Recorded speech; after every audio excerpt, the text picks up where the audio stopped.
Yeah, listener, I don't disagree with you, but that doesn't say anything about Shavkat. It talks about two things.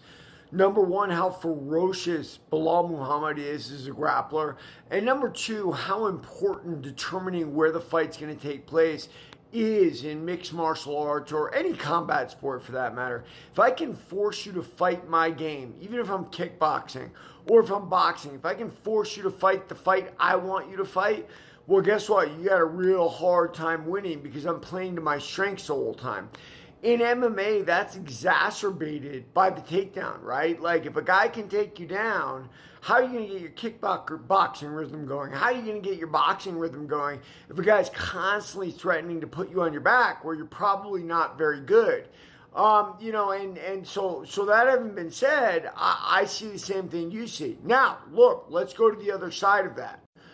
We all remember Kamaru Usman being thought of as the best MMA fighter in the world, right? And we all remember Kamaru Usman fighting Leon Edwards in Salt Lake City. We remember him beating him for 4 rounds. And then what happened? His stand-up was just not on the level that Leon's was, and he tricked Kamaru into slipping into his high kick. Now, is that really about bad stand-up? Not really. I mean, the guy's tired. The guy's exhausted. Leon hung with him. He couldn't submit Leon. And Leon was still there, kicking and punching into that final round where, fate would have it, and he took over.